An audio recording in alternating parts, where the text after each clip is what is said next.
raise that bar. That extra gear, the first 3 steps. Huge strides in the performance. That I might not be the player I am today.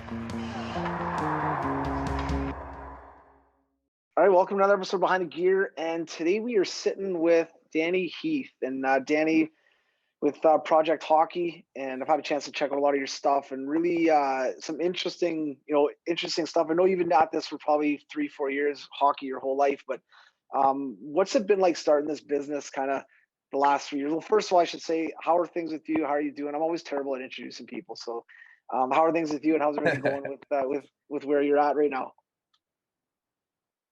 Yeah, no, you're like me. You just like to get to the hockey talk. Yeah, right. But yeah, definitely things are good.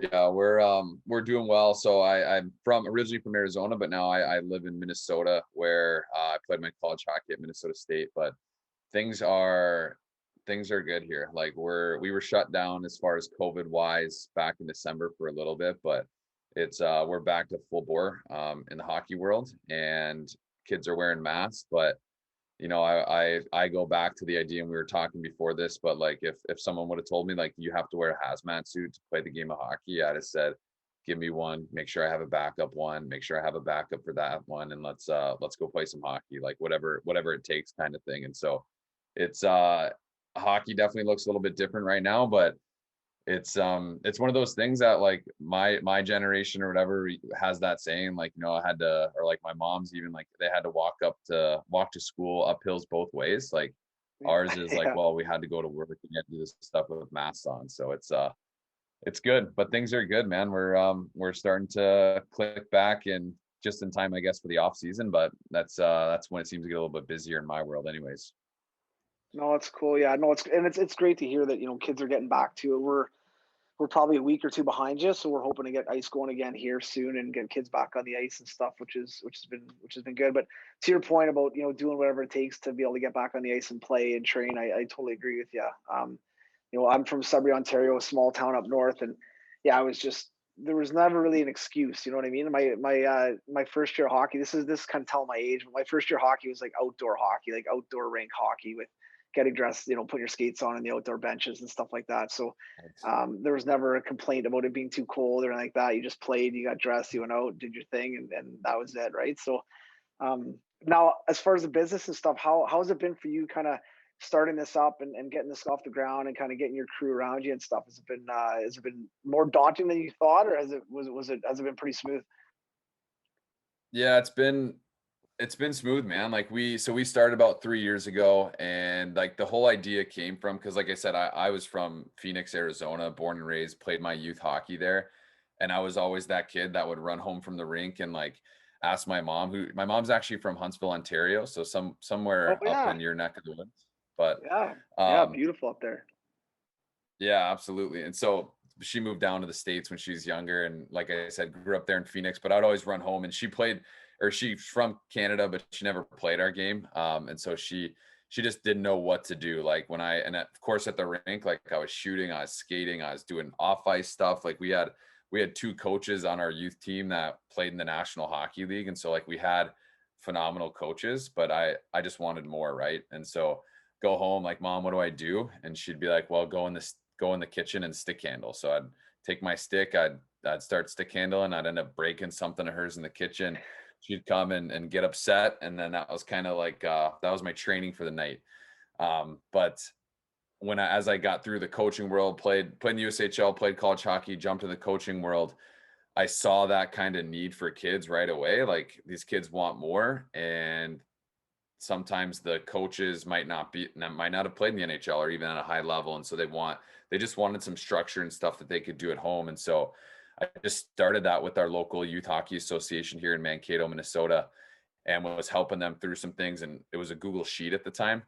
And from there, like more and more people wanted access to it. And then it became something where we turned into what it is now. And it's honestly like, it's like the Facebook for hockey players. Like kids can come in, create profiles, and on any given day, they're going to be working on hockey IQ, hockey mindset, skill set sessions, challenges that track development over time. Like everything that's involved in Project Hockey is literally the one-stop shop for hockey players and for goalies, because we do both, right? And we actually just teamed up with Maddie Rooney, who's the U.S. Olympic gold medal winner back in 2018, I believe. So arguably the best goalie in the game right now, Maddie Rooney, and she's our head goaltending coach. And so it's pretty cool. Like when you think about like how we've came from this Google sheet to now we have coaches on our staff that coach Division I hockey, played in the Olympics, played in the NHL. It's like, this is what it's all about. And honestly, like,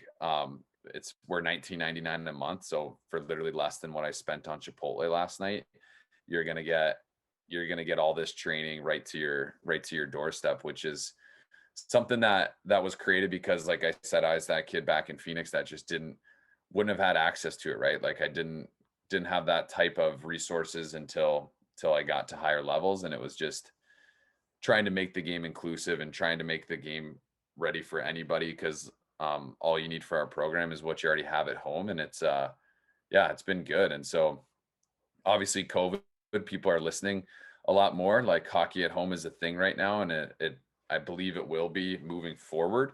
And so it's been really cool. And like I said, our whole goal with it is to leave the game better than we found it, which is why we've been like reaching out to associations and teams and just saying, hey, try this for a month free, have it for a month free, enjoy it. Don't like no long-term commitment, nothing, just get better, especially those teams that are in quarantine that couldn't do anything. Like we've done some pretty cool deals with them as well. Oh, it's cool, man.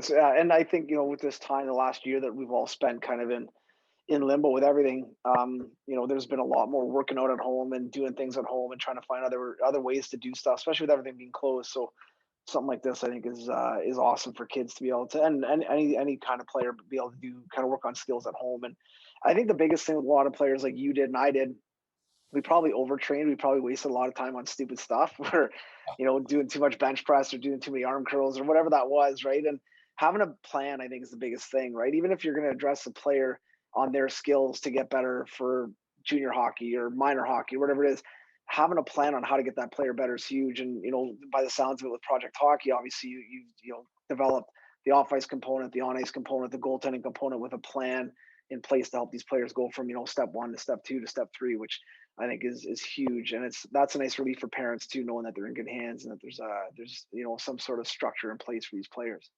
For sure. Yeah, it's nice because we are a daily plan. And so like the kid doesn't get handed, like you see a lot of things coming out now where it's like, hey, here's our 50 session library, learn at your own pace. And the kids look at that like, what drill do I do today? And that's one thing that makes us unique, is that the kid literally signs in and they have, here's your warm up today, here's your skill session today, here's your hockey mindset today, here's your hockey IQ today. And it's packaged really nicely, and it's just click and go, which in today's world, people need that instant access, which I totally understand. And it's been fun, and it's opened a lot of doors, and I get to talk to cool people like yourself and spread our message. And it's been a blast. No, it's great, man. Congrats on getting something like that off the ground, because I know it's not easy. And I'm sure when you look back now at what it was before to what it is now, you're like, probably, holy crap, this is kind of grown into something a little bit bigger than even I maybe thought. I know we all have visions of kind of being big and having, kind of having it all go well. But I mean, there's a lot of bumps in the road when you're starting your own business, and to see it have some success now, I'm sure is quite rewarding. Yeah, it's been great. Like we're working with over 60 youth hockey associations. We worked with the Ottawa 67s in the OHL back during quarantine and helped them through that time. And we partnered with the Arizona Coyotes of the National Hockey League. And so we have this legitimacy behind an unbelievable product, which is, I think, why, well, I guess it's why we're having this type of success, and why thousands of kids trust us with their development. And the cool part is, like, we always have guests on there. Like we've had a few National Hockey League players come and do live Zooms, like Q&As, a few Olympic hockey players that come and do it. And we've got kids that are members for us because our price point is so low. They're just like, hey, I just like to listen to the mindset videos. I like to be coached by Lauren Williams and do mindset stuff. Or I like to do hockey IQ lessons. And like some kids, like we don't really do the strength session stuff. We like having access to the Zooms. Like Thursday night this week is going to be like Sammy Joe Smalls coming on, who's arguably the best Canadian goaltender of all time, right? Like Cool. coming on and doing a live Q&A with our kids. And so it's pretty special to be a Project Hockey member right now, and it's the reason why we do that is because we put the community first, and yeah, it's been awesome, and the whole idea that like the kid up in Ontario can compete and communicate and have a hockey relationship with the kid out in California. Or I mean, man, we've got players in Saudi Arabia, Japan, China. It's a global thing right now, and it's growing because we're growing with the hockey community and not trying to take advantage of it. No, that's cool, man. Really cool. Now, for you, kind of being a young player from Arizona, I know back, in the last 10 years, let's say Arizona hockey's kind of popped off a little bit with, guys like Austin Matthews and these other players that are coming out of that area that are, putting it definitely on the map. And I know hockey's grown a ton there over the years. For you ended up, coming out of Arizona, playing minor hockey there, and then playing in the USHL, which I know even up in Canada, there's a lot of players that are aspiring to go play in the USHL to try to get that scholarship. It's probably the best, one of the best junior leagues in North America to get a scholarship out of. What was that transition like for you leaving Arizona and going to play in the USHL? And obviously, I'm assuming you had goals of trying to get a scholarship and things like that, which ended up working out for you. But what was it like leaving home at a young age? Because now you're dealing with a lot of players that are all over the world, and I'm sure you get questions like this all the time, as far as, Yeah. hey, should I go play junior? Should I do this? Should I do that? But what was that like, that transition going from kind of minor hockey in Arizona to moving away and playing junior hockey? Yeah, it was unique, and like I said, like I was fortunate enough to be coached by Jimmy Johnson, Ulf Samuelson, like these two NHL like heavy career National Hockey League players that were able to prepare us. And we ended up having, I was trying to do the math last night, like we ended up having 12 or 13 guys from our little group of players there in Arizona play Division 1. And so it was a really good group of players. And so it made it tough to leave home. And I ended up ultimately making that decision as a senior in high school, about halfway through the season, actually. And so I started the season in Arizona. Then about halfway through, I was like, all right, I'm going to go to the USHL and finish the season there. And honestly, I regret that. Like, I do feel that I left home too early. Thankfully, I'd already committed to play for Minnesota State University like earlier in my junior career, or my junior year in high school. So the year before, I was already committed to go play at Minnesota State. And so now it was just like, how do I best develop to get there? And it was one of those things, like I honestly didn't even know what the USHL really was. It was something that like I got drafted into, and one of my buddies called me and they're like, congrats on getting drafted to the Tri-City Storm. And I was like, I don't even know what this is. Like, I'll have to Yeah. look into this too. Yeah. But it was yeah, it was interesting, and making that jump, when I was 17 years old, making that jump to the USHL was definitely tough. And I wasn't ready for it maturity wise. Skill wise, I was there, but I made that jump in the USHL, and now you're dealing with, 20, 18, 19, 20-year-old men starting to become really like men. And it's like, I go from this huge culture shock of like this giant high school in Glendale, Arizona of over 1,000 kids in my graduating class, to in the middle of Nebraska playing for Tri-City with 45 kids in the whole school. It's like, holy cow, like this is different. And my second, or it was like, I think it was, yeah, my second or third game in, I ended up breaking my wrist, and it was like, it just was a bad start to my junior career.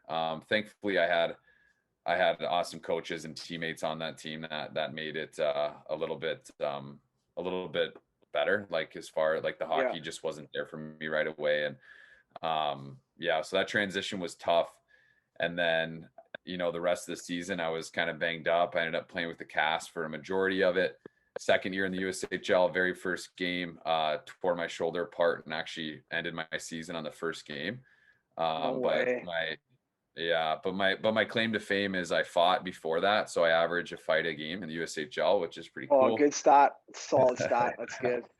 But then, like I was supposed to go into college after that season, but it's like I haven't played hockey in 2 years really, and so Yeah. decided to stay back, played another year. Got to go play in Des Moines for the Buccaneers, and actually got to play for Mike Gensel and JP Parisi, and that was like, it was pretty close to when it was like the year or the year and a half before JP Parisi passed away. Oh, And it was wow. cool. It was cool to learn from those two and do that stuff. But again, it was like 20 games in, and I tore my groin apart and had to have surgery on that. And it's just like, holy cow, like I had injury after injury after injury after injury. And then I finally get to college. I'm like, I just got to go. I can't stay another year in juniors. So I rehabbed and played a little bit my freshman year. And then sophomore season, second game in, got slew footed and smacked my head on the ice really hard. And it's probably like my 7th diagnosed concussion. But I mean, back then, you know, who knows how many you truly had. Yeah. And so it got to the point where that last one was really hard for me, like trying to get back to some sort of normalcy and getting the headaches under control. It just wasn't happening. And so decided to hang them up and become like a student assistant coach at Minnesota State for the last 2 seasons. And then jumped into the coaching world. And I kid you not, a few games in, I was on the bench, took a puck to the mouth, completely shattered my jaw, wired shut for 8 weeks. Like I laugh about it now, but yeah, got another concussion. Like I couldn't stay away from these injuries. Holy like hockey was after me, but that's crazy. Yeah, it was crazy. And so then I took a step back from coaching a team, and now it's like, hey, that's where like project hockey really started to come into play. And I do a lot of skills coaching as well. And it's just like hockey pucks are hard. Injuries are definitely part of the game. But yeah, I wouldn't change a thing other than probably not leaving as quickly, but it was an interesting career. And I mean, I think my lucky stars, I committed to play college hockey before it all happened.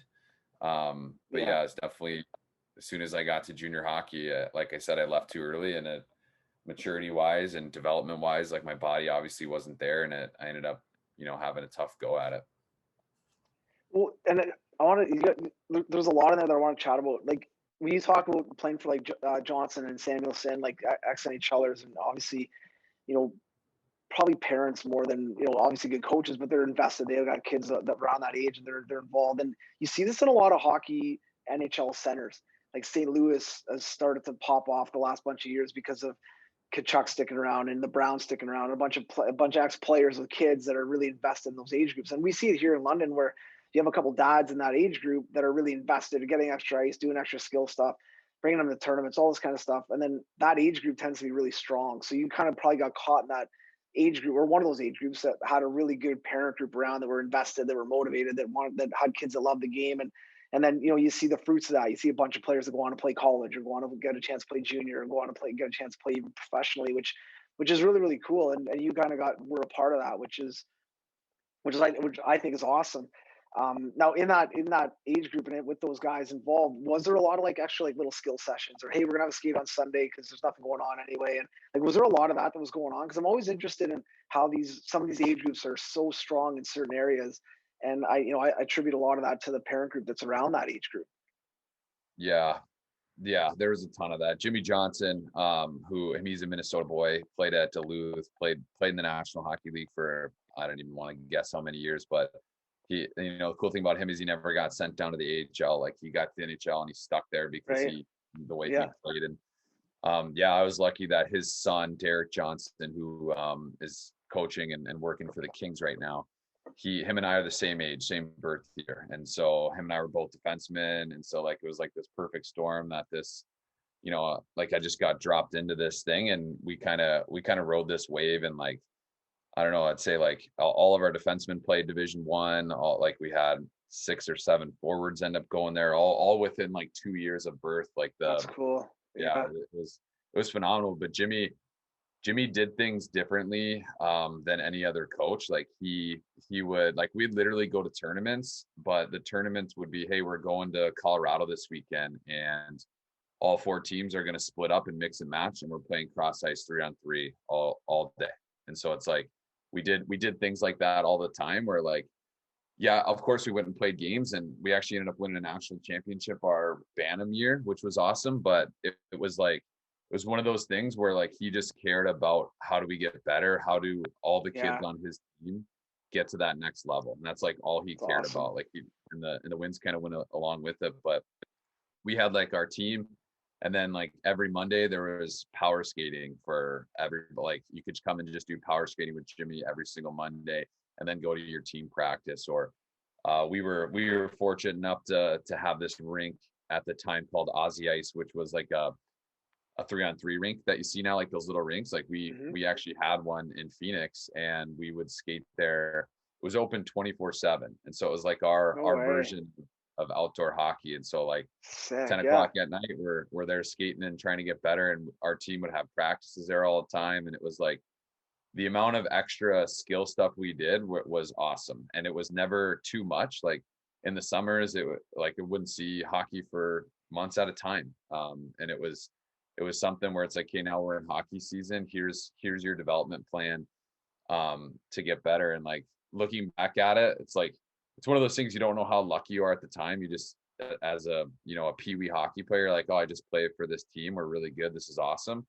But it was to the point where like our birth year, some of us could have went up and played on the older team, but we're like, no, we want to stick here with Jimmy and play with him and stay together. And it was one of those things that, looking back, like super fortunate enough to be a part of it. And yeah, lucky that I got to kind of ride that wave. And yeah, like we had kids that, teammates of mine that played at North Dakota, St. Cloud, Duluth, Harvard, Dartmouth. Like we're kind of all over the map as far as where we went. And I always joke, like one of the kids that, one of my teammates that didn't play Division 1 ended up playing Division 1 in golf. And so it's like, wow, like Yeah. it's a team of winners. But no, Yeah, it no was cool. doubt. It was awesome. It is cool, like when you kind of peeling back the layers of how this stuff happens, because I'm sure you guys are a bunch of young, motivated kids that wanted to play, loved probably playing for Jimmy, and wanted to, like, show up at all the sessions that you could. But there's a reason why that age group had success, right? It wasn't just, what I mean. You guys did put the work in. You had extra sessions, you did extra stuff, and I'm going to assume most of you did it because you loved it, you enjoyed it, and you wanted to go do it, which I think is huge. Another thing you mentioned too is leaving home too early, which I think is a big thing right now with young kids, in every area of hockey, where they want to go. Like, yeah, I know here in London, they want to leave here and go move to Toronto because they got better AAA teams in Toronto, or they want to leave and try to go play junior as fast as they can. And I think it's really, I think what you say is great. And I did this when I was playing in Sudbury. Up in Sudbury, we had a really good midget team. I played there my first year, went and tried out junior the next year, was in the same boat as you. I could have probably made this junior team down in Southern Ontario as like a fourth line guy potentially, and I decided not to. I went back up to Sudbury, was the captain. We had another really good year, and I'm really glad I did that. It matured me one more year, obviously, and then I went away and played junior the following year, and it was a way probably, I can't speak because I didn't play junior the year before, but I had a great experience. I was, it was awesome. I would think I was a little bit more mature, like you said, as far as just having that extra year at home, having that extra year with my buddies, being in a leadership role, and then being able to deal with what junior brings. Because for any parent out there, and I talked to a lot of parents about this, when you're going to send your kid to junior, that's great, it's awesome, and yeah, they're going to wear the Ottawa 67s jersey or the junior B jersey or the junior A jersey. That's amazing, but is your Yeah, kid ready to go? Like, can your kid do laundry? Does your kid know how to boil an egg?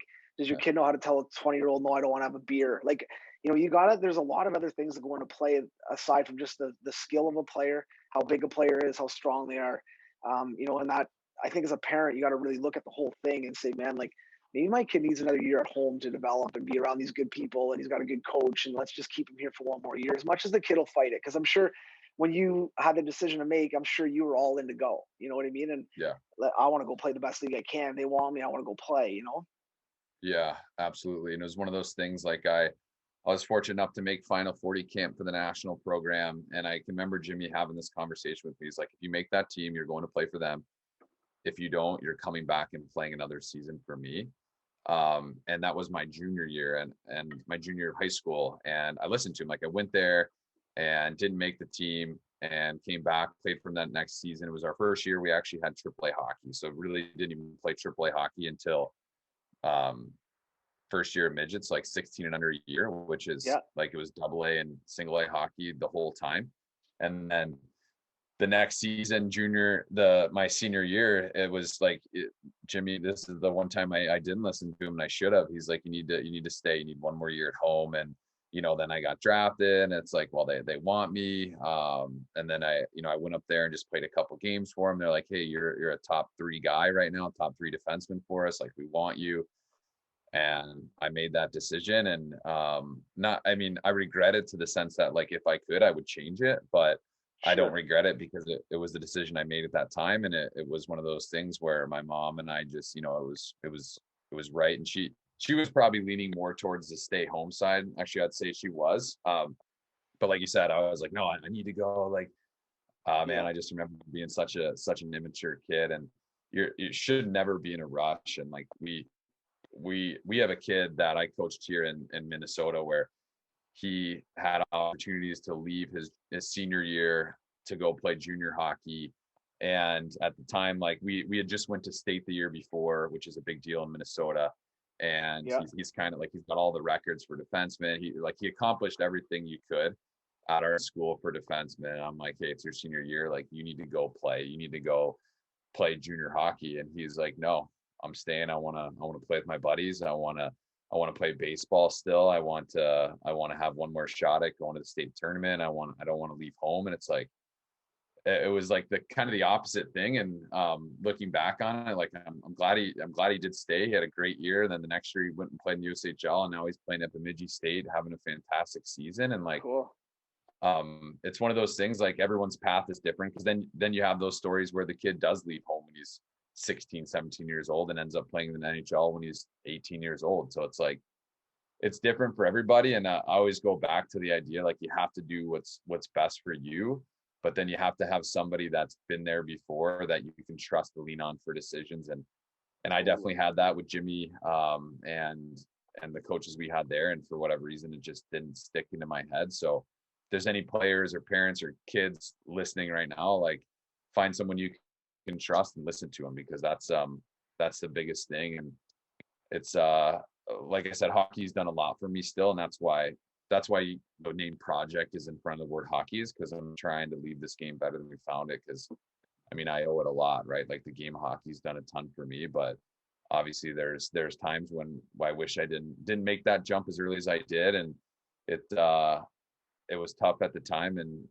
those things, like, you don't even think about, like, no, I couldn't have boiled an egg. I didn't have these refusal skills to not get myself in trouble. It's like, you learn those things, and you learn them usually at home and in some safety. But it's yeah, it was definitely an interesting time. No, it's cool to hear, because I think and I'm glad that you're sharing this kind of stuff. And I know you've talked about this before on other platforms, which I think is awesome. But I just think it is important for parents to hear that, because I think as a parent, I've got two young kids now, and I really try hard to not be crazy. And the line I've used, and I've overused this a ton, but is, we're all crazy. Like, as parents, we're all crazy. We want our kids to do well. We want our kids to be good at running, kicking a soccer ball, hitting a baseball. Like, we all, but whoever hides it the best is the least amount of crazy. So when I watch my kids play hockey or do stuff, I just try to bite my tongue and just sit there, like, and there's times my kids are young, so they could have got that ball. And I'm like, oh my, and I'm getting hot. Like, why are you not running at that ball? Or why are you not getting that ball, or whatever? Yeah, But at the end of the day, let's just relax. Let's just enjoy the process. And I know as kids get older, like 16, 17, 18, I think as parents, and even as kids, we feel like that window is closing down. Like, oh my God, my opportunity is going to be gone away. And like the young boy that you were talking about that ended up staying behind, like, good for him, making that decision, saying, you know what, I'm not in a rush, And I think sometimes we try to rush things a little bit too much, especially with hockey or sports in general.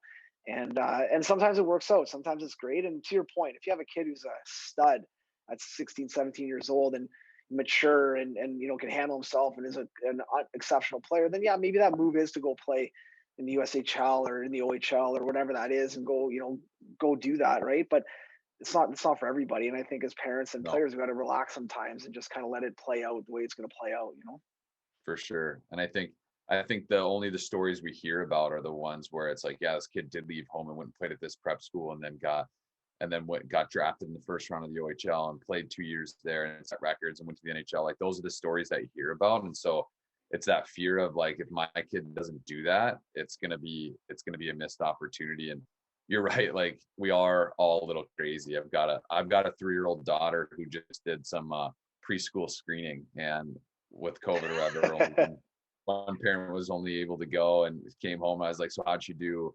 And she's like, oh, she did pass. She's like, okay, but can we redo it? What should we practice for next time? What can we prep for? And it's like this little, Yeah. like, it was like, can you balance on one foot? Can you tell me what color this is? I'm like, we should be practicing that stuff. And they're like, no, it's supposed to be more organic. I'm like, all right, whatever. We'll be back in a month to redo it. But I mean, it's like, it's one of those things where it is a little, you get a little crazy, and I just get Totally. too competitive. And I do think the game of hockey, like the best players in it, like the Hillary Knights, the Jonathan Tays, the Sidney Crosbys, they're usually the most competitive people. And so how do you, I've always said, like, if I could pass one thing on to my daughter and my son, is that they get my competitiveness. But I hope that they can hide it a little bit more. And I hope that they can harness Yeah. that a little bit more, because you're right. Like, it is whoever can hide it the most is the least amount to look crazy, for sure. Yeah. Well, and the one thing I look at too, and you've dealt with a lot of kids, on the ice and coaching and things like that. And I mean, if you see a kid who's misbehaved, lacks a little bit of respect, is kind of off the charts a little bit as far as what you love as a perfect type of player and stuff. I mean, a lot of times, unfortunately, and I'm not trying to knock on parents here, but a lot of times you look at the parents and you're like, man, sorry, buddy, you got dealt a bit of a hand here. Your dad's the same way, or your mom's the same way. So I think a lot of these traits we want our kids to have, as far as competitiveness and respect to the game, respect to the people that are around the game, all that kind of stuff. I feel it starts at young ages, at like 2, 3, 4 years old. How those kids are raised. Do the parents say no to them? Are the parents Yeah. always answering questions for them? Are they paving the way for them? You know what I mean? And I think I agree with you 100%. And going back to the story of your daughter, like I can 100% relate. You have 5 kids, that are 4 years old running down the field together, and you see your kids last. You're kind of like, you get them home that night, you're like, buddy, when you run, you got to get your arms out in front of you. You got to get your knees. You know what I mean? Like, you're just like, you, Yeah. you don't want that, right? Nobody wants that. Like, come on.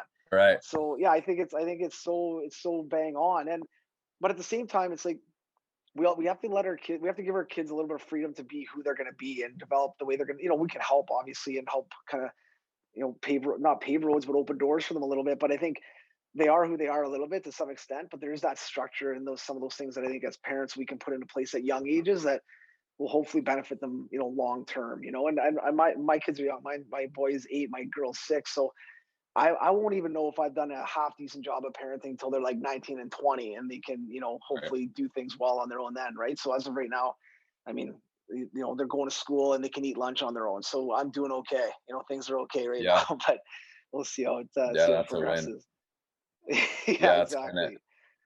It's crazy. Like, the whole idea, like, and my kids they're doing great, but like, we try, and like, when we have situations, like if we are competing, like even if it's a little board game, and if she loses, right? And we let her know that. And of course, sometimes we sway it so she wins, because she needs that as well. But sometimes she'll lose, and she'll have a terrible reaction to it, like whining, crying, like really Yeah, upset she lost. And it's like, okay, I don't want to stomp on that, because that is her competitiveness, and that's how she cares.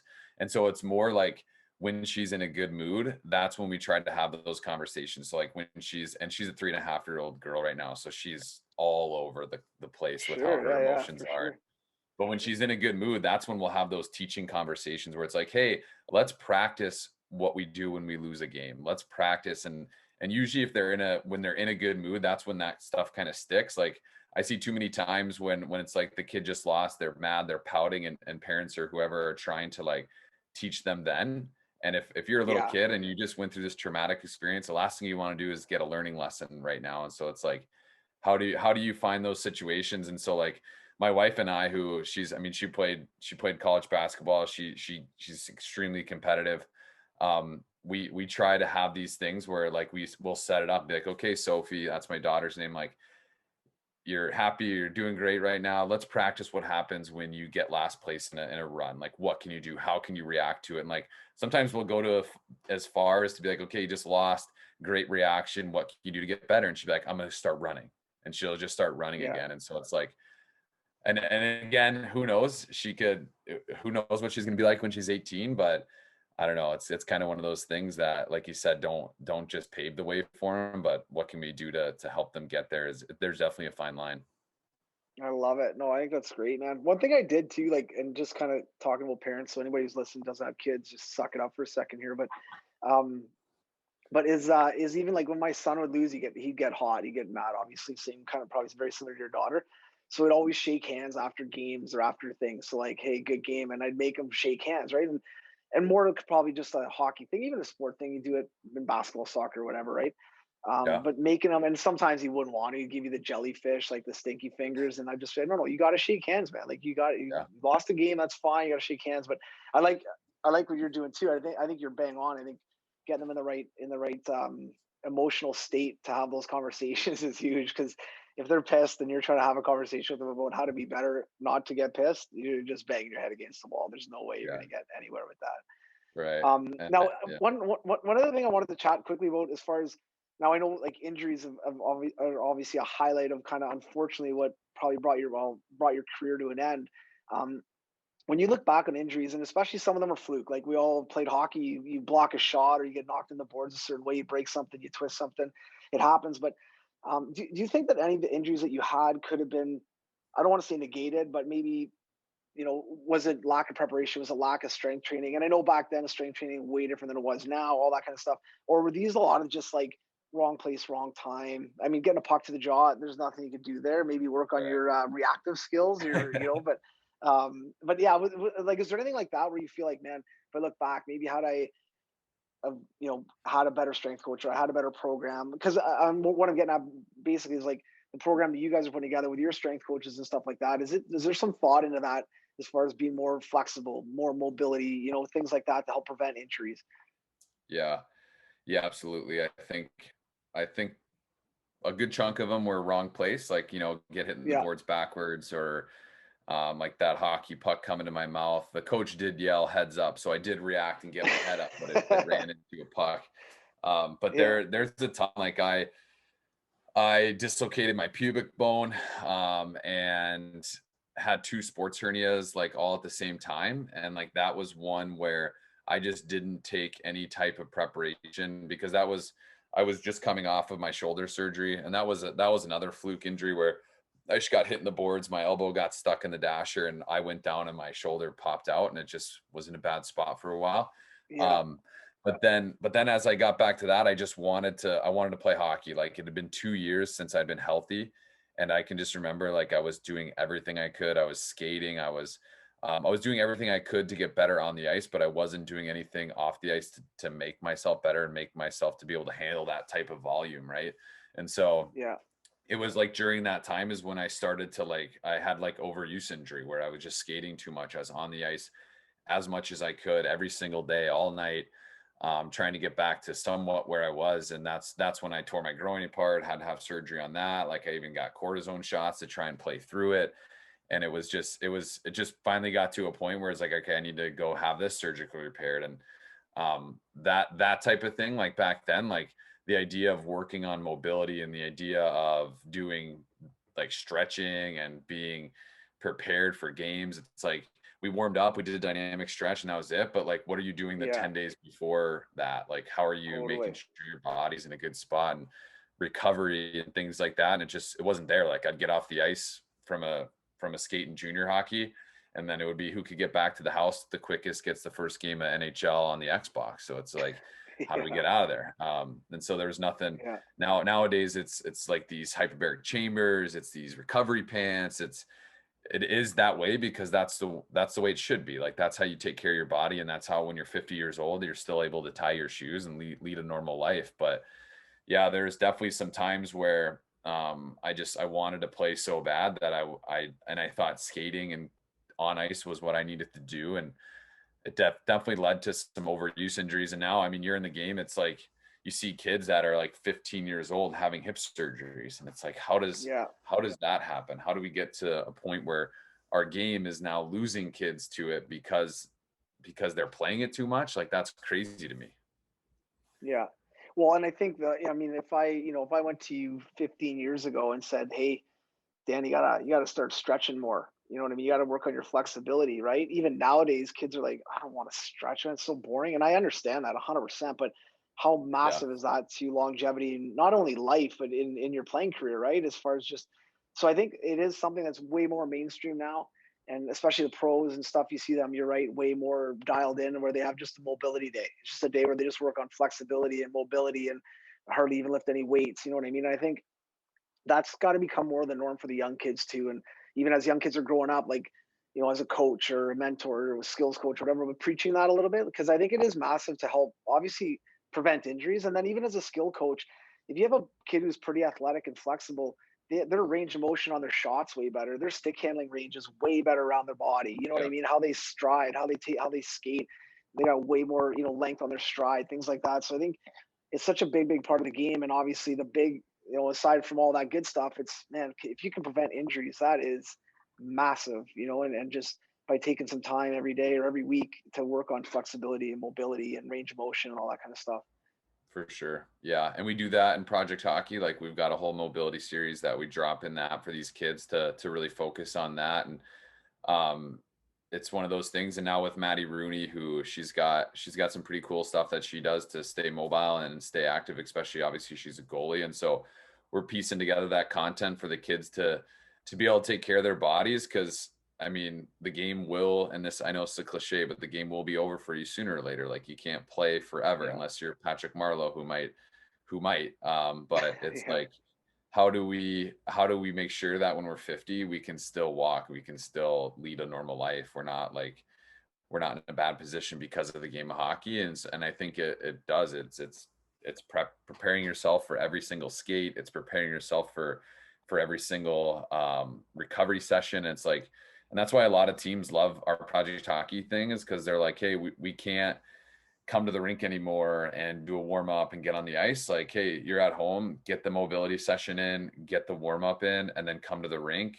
jump on the ice, and let's go. And so like a lot of coaches love the aspect that they can do that type of stuff. They can assign Project Hockey as homework. Like, hey, I want you to do the skill session tonight because we don't have hockey tonight. And with the way the world is and people are getting so used to working at home now, it's going to be this way where it's like, hey, we've got hockey on Monday, Tuesday, you're with your personal trainer. Wednesday, we're back on the ice. Thursday, make sure you get your Project Hockey skill session done. Friday, make sure you're getting your recovery and your mobility work done. And it's like, it's the way the world's going to, and you're either going to adapt and find a way to get better, or you're going to try and keep doing it the way that worked even 3 years ago. That might not work anymore. And so it's like, how do you find those different ways? But you're right. Like the recovery piece alone is what I wish I did more of. And back then it was like, hey, let's take an ice bath once a week and think we're cutting edge. Yeah. Right. And so it's like, yeah, how do you find ways, especially at the young age? Like if you can start to build that into your thing, like at the end of every practice, your team goes through these 3 stretching things every single time, then they leave. I think that's a game changer for a lot of kids. No, I totally agree. I don't know why my mom did this, but my mom was big on flexibility when we were young and like would stretch with us and things like that. And it was always part of like what I did, even when I worked out. When as I got older, it was just something that I kind of was, I guess, kind of ingrained in me. But I didn't realize it until I got to probably junior college that I was really flexible. You know what I mean? When you start doing like your mobility workouts or your warm ups with the guys, and you go down and do a stretch, and guys are like, holy crap, man, you're super flexible, and I was like, oh yeah. And then you start thinking about it, like, oh man, this started when I was 8, 9 years old, And so for me, it's if we can teach our young kids how to start doing it, it doesn't have to be anything crazy. I mean, you could Google a couple exercises online and do those with your kids. Like it doesn't have to be anything you have to do a ton of research on, but just getting them a little bit more flexible is massive, man. And it's, if you can start at young ages, then you're not like you and I right now trying to touch our toes when we haven't done it in 5 years. Like, holy geez. So, Right. you start at a young age, and that's, to me, that's almost like a life skill or life, part of life that they should be, getting at young ages, so that when they are 12, 13, 15, 19, they're flexible and they've got mobility. And you've seen it too. I remember playing college. I had a buddy, my line mate, most unflexible guy ever. Like he was like our grandparents, man. So he literally fell down on the ice, like feet, like legs out in front of him. And almost like, okay, if you were sitting down, legs out in front of you, just go down and touch your toes. Okay. So the guy behind him fell on him and he went down like he was going to touch his toes. So bent him in half, Yeah. popped his hamstring, was out for like a month and a half. Now, how do you just been flexible enough to touch his toes, right? He would have been probably fine and just got up, Right. no problem, would have been nothing, right? But yeah, popped his hamstring, like was screaming, like, and I can't imagine how bad that hurt, but screaming, like we went over, like, oh man, what happened? It's like, I don't know. And sure enough, yeah, I missed like a month and a half of the season because of it. And it's one of those things where, man, that could have been so avoided if he just, Yeah. if in that particular situation, if my buddy had just worked on that flexibility a little bit more, it would have been fine. So yeah, it's so important, man. Yeah. I think you piece that in and you make sure kids aren't skating 12 months of the year. It's like, I think then that's a recipe for success versus like the last 10 years or so of hockey players, they seem to be on the ice all year round, and they seem to be going from one thing to the next, so they don't take care of their bodies as much. And I mean, I'd be interested to see how many hip surgeries and how many groin surgeries there have been, and what that increase has been, because I don't know, like I think we're losing a lot of hockey players because of that. And so it's like, if they don't get burnt out from playing so much, then they get injured, right? They get injured and they get pushed For out that sure. way. And again, that doesn't happen to everybody. Like I know there's kids out there, parents right now that are probably listening. It's like, my kid plays 12 months a year, loves it, and is super healthy and is crushing it. Yeah, absolutely. But there's another piece that needs to hear the other side of the story, and know that there's like a recipe to get through that as well. And yeah, it was one of those things that I wish I would have slowed down in my rehab. And I finally got a plan in place, and got through my growing stuff. And then it was concussion after concussion. It's like, all right, someone's telling me that hockey is just, this isn't the route we're going towards, For sure. as far as playing after college. And it got to the point where I just made the decision based on, doctors' recommendations and other coaches, and like Jimmy and people that I trust. And it's like, okay, how, like, time to not play anymore. And it was tough, but looking back on it, like, and it's tough knowing like I could have done a lot more, but the research wasn't there. That type of stuff just wasn't there yet. And so, yeah, definitely take advantage of that. And there's people out there that are always willing to help. And so that's a big piece of Project Hockey is, we're just trying to help our members out. And so, like, we get questions all the time, like you said, like, hey, my kid has an offer to go play here. And we're not advisors, we don't do that, but we definitely help give some advice. And it's the same thing, like, hey, my kid's got an offer to play for these 3 summer teams. It's like, okay, well, don't do all of that. And so it's Yeah. helping Yeah. kids, it's helping kids navigate with a team of coaches, and not that I know everything or even pretend to. It's just helping kids navigate these waters that are tough for them. Well, and I think, yeah, more even than the kids is the parents. Like, when you see a kid, and you deal with this all the time, when you see a kid going from your skate at 5 o'clock at night, and then he's got another skill session on a skating treadmill at 7, and then he's got team practice at 9, or just do those times Yeah, whenever you want. But you see this like twice a night. We had a kid come in here at one time. So, yeah, it's my third ice session today. I'm like, what are you doing, man? And I blame the parents. Like, it's a 12-year-old kid telling me this. This kid didn't book it. He's not paying for it. He's not driving. So, yeah, like, mom and dad are what are you doing right now? yeah, And what kind of benefit is your kid getting from this? You know what I mean? So I think, and we get this all the time. Yeah, my kid's going to play in 6 spring tournaments. Well, for that $4,000 you're going to spend on travel, hotel, the fees that you're going to pay, imagine the development you can get for 4 grand with a private coach 3 times yeah, a week. And you're going to get way better doing that with a good skills coach or good strength coach or whatever than you are going to go play in 6 tournaments.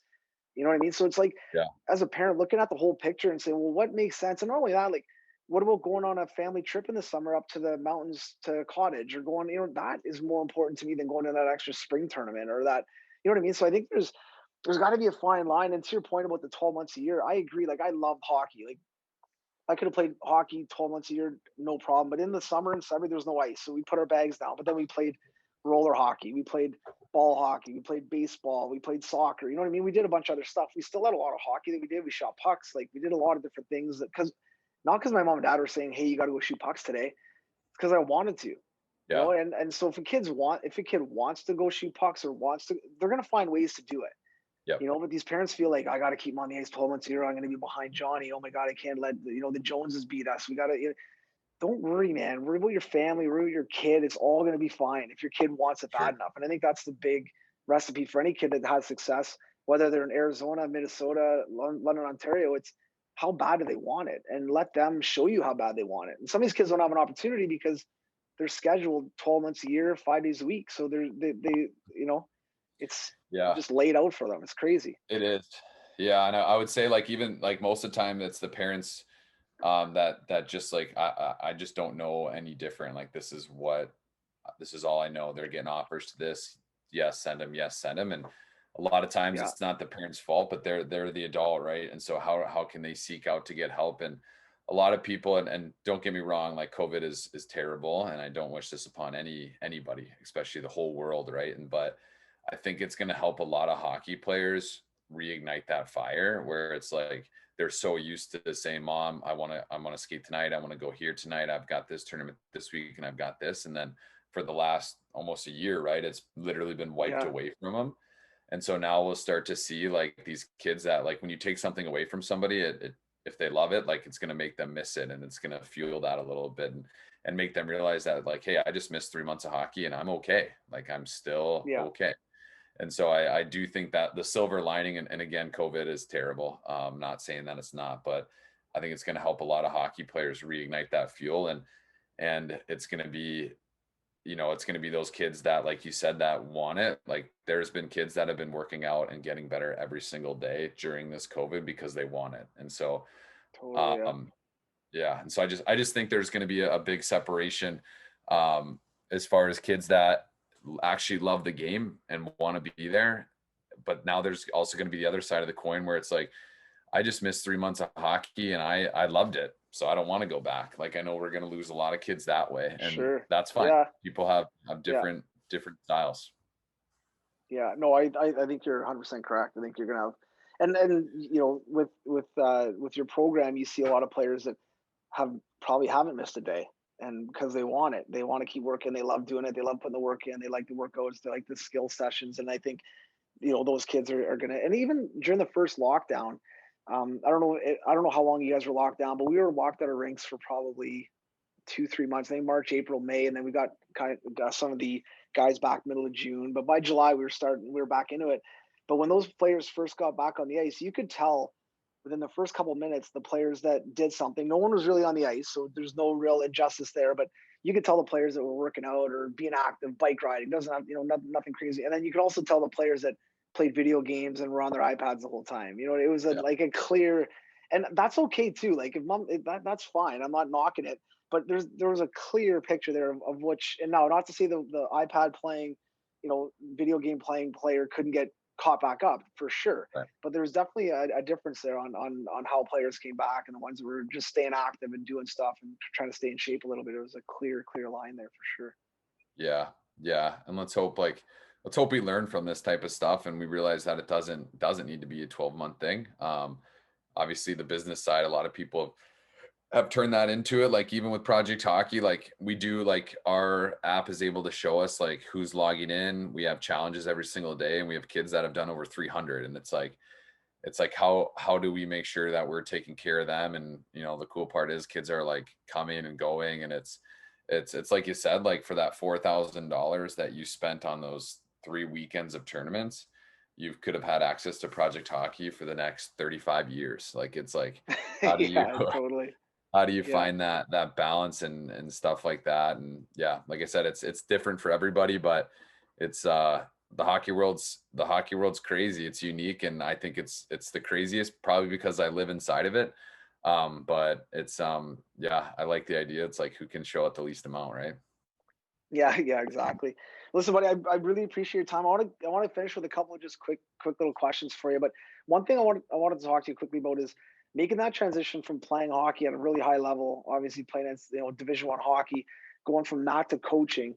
What did you find some of the biggest like changes there? Was it a huge adjustment for you? Was it not too bad? Was it an easy way to? Because when I stopped playing pro, I went from playing pro, I got into skill development a little bit, and then I went and coached out in the queue out in St. John, New Brunswick, and that transition for me was definitely a little different, but it was a good way for me to stay with the game and really kind of be involved and stuff. So for you, what was that like going from playing? And you were young too, so going from getting out of college hockey to coaching, what was that transition like for you? Yeah, it was good. It was hard because I went from being buddies to all my college Sure. hockey teammates to being a coach essentially. But I was fortunate enough to be there with Mike Hastings, who kind of went through a similar situation. He played his college hockey at St. Cloud. Sophomore year, broke his back and had to stop playing and went to a coaching side of it. And so it was nice to have him to help me transition. And I mean, I think Minnesota State every day. They let me keep my scholarship. They let me stay on board, and I switched to more of a coaching role. And it was tough to draw a line with some of my buddies now because I see the background stuff that doesn't need to be drug around to our buddies' houses all weekend. And so it's like finding a Yeah. way to separate that was extremely hard.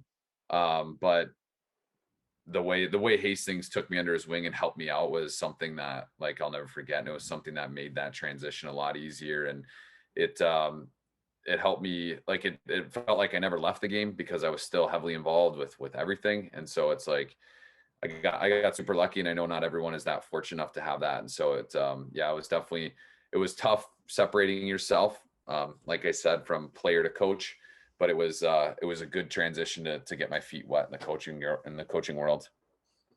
No, that's awesome, man. And last thing, if you're, you do a lot of skill stuff, obviously you do a lot of stuff on the ice as well.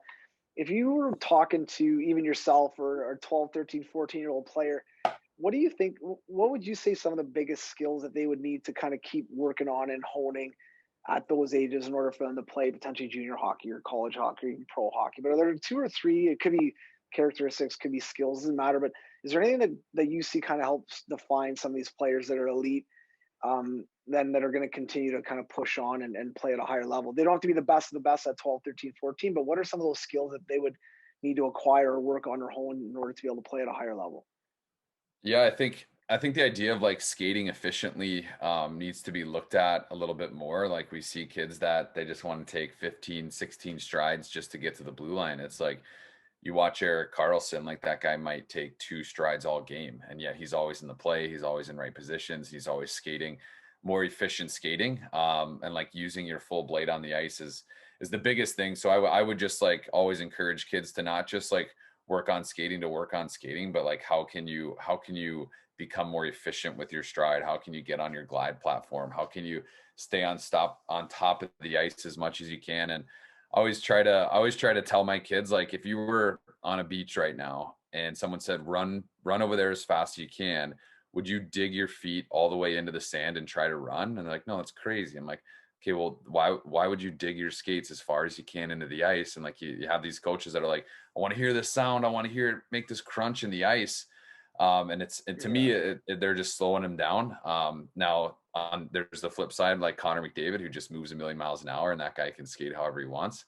But then there's the rest of the world that needs to be more efficient with it. And so just finding ways to be more efficient and staying on top and gliding and just doing that stuff. And then the other part of it is like just doing more things that happen in games. Like the idea of like, you see any play that happens in hockey, any goal can always be traced back to some type of turnover, some type of fumbling the puck or something like that. And so how do we train that type of stuff? How do we get to a point where like we see this, like a coach like can see this play in a game and then turn that situation into a drill? And sometimes we overcomplicate it where it's like, well, we got to do this, and this. Like, no, this is just an offensive player entering the zone with his toes facing this way so he can get to the outside of the rink and beat that D. Like, let's just train that for a while. And so it's like, it's kind of like we just try to make it something it's not at times. And so like, as far as players, like if you're ever looking for stuff to do, like at a pickup or a stick and puck or things like that, watch a game in the NHL, watch an Olympic game, watch a high level, like watch the NWHL, the PWHL, and see what they're doing and what you see come up the most, and then literally just do that in practice. And so it's like there's that like high level stuff, and I'm to the point where I literally bring my TV out on the ice, put it in the board or on the bench and say, all right, guys, come over here. We're going to watch this zone entry, and then we're going to do it in 3 or 4 different ways in these next few drills. And so we're able to see it. Then I'm able to film them and kind of get them on the TV side by side. And that's when stuff really starts to click for these guys and girls. And it's like, I think more of that type of stuff. And obviously I know I was very wide with the skill there, but I just think the idea of showing kids and being able to help them through that and navigate those situations. And then there's the side where it's like, well, if you're working out of the corner, that puck's never going to sit the same way at any time. Right. And so how do you find ways to do that? And so it's as you get older, it gets more position specific. But like I said, as you're younger, like how can you find a way to get your skating as efficient as possible?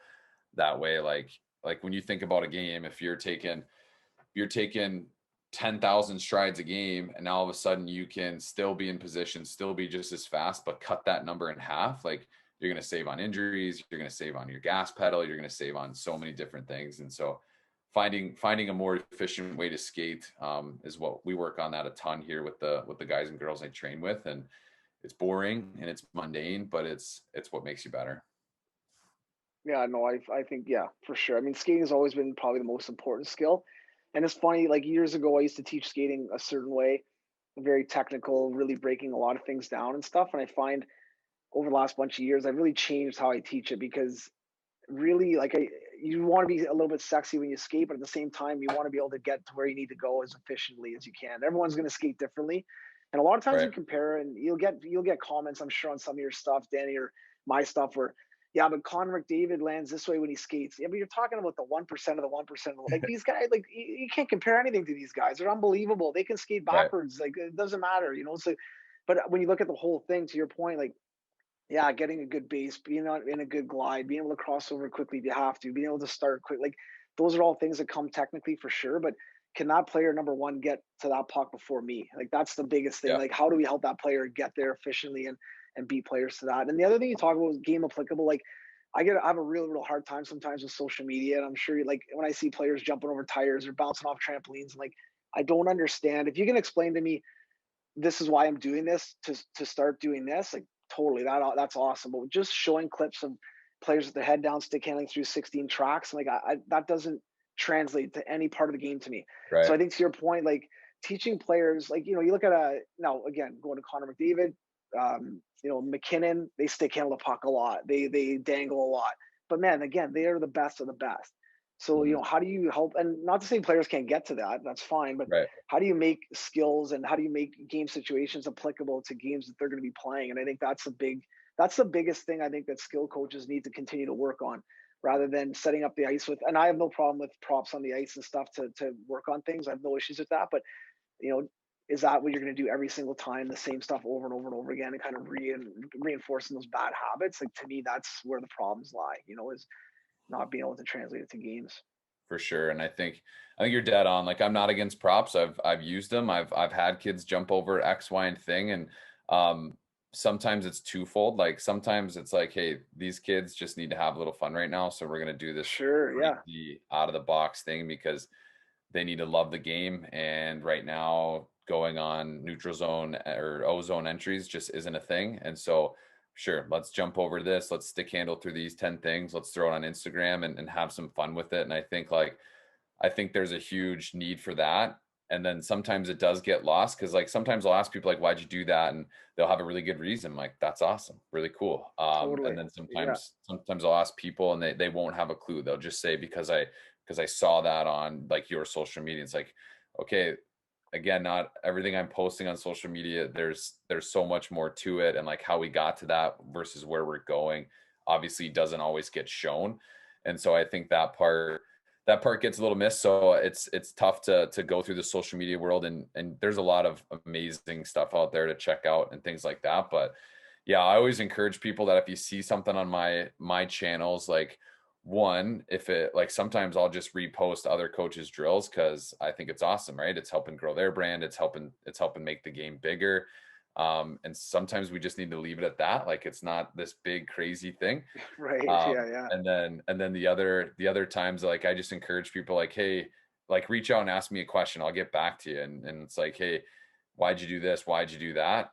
Here's why. This is why we did it. And then I love to have conversations if it's someone who like is invested in the sport. Like there's been times where my mind has been changed where it's like, okay, maybe you're right. Maybe that foot shouldn't be in that position. And they've changed my mind. And so it's like the best hockey coaches are the best thieves. And it's always taking stuff from other people and having conversations to make it better. But you're right there's a time and place for everything. But the game applicable stuff is what needs to be coached more and needs to be integrated into, all the way from that lower level. Like I have success, like for the very, very young kids, I'll show them a Connor McDavid clip and I'll show them Sidney Crosby because that's who they know. And that's what gets them to Sure. love the game. As I go up to like the pros I work with and the college kids, I'm probably not going to show them how Connor McDavid does it because chances are they're not going to be the next Connor McDavid. But then again, who knows? But I might show them like a player, like if this guy plays third line and is grinder in in college hockey. Well, then let's take some clips from third line guys in the NHL, because that's who his game is modeled after right now. So how can we get better at that? And ultimately at that time in their career, they're trying to make a living out of it. And so how can we help them do that? It's not always from pulling, Victor Hedman and saying, look how Victor Hedman pulls this puck off the wall. It's like, okay, well, I'm a fifth pair, or a third pair, fifth D man right now, not the like the MVP, the playoffs guy. So it's like, how do you make that balance? But I do think and I'm okay with it, is showing these little kids like, hey, look at Sidney Crosby. Let's emulate this into a practice. Like, one, they love Crosby. Two, they're like, they can run home and say, Dad, I play like Sidney Crosby.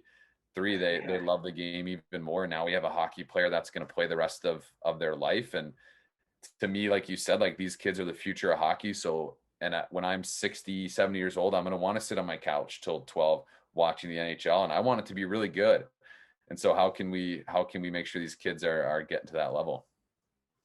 Yeah, I think that's really good advice even for coaches. Like, for young kids, yeah, show them stuff. And if a young kid comes up to you and says, "Hey, I want to, wait, what do you want to be when you're older? I want to play in the NHL."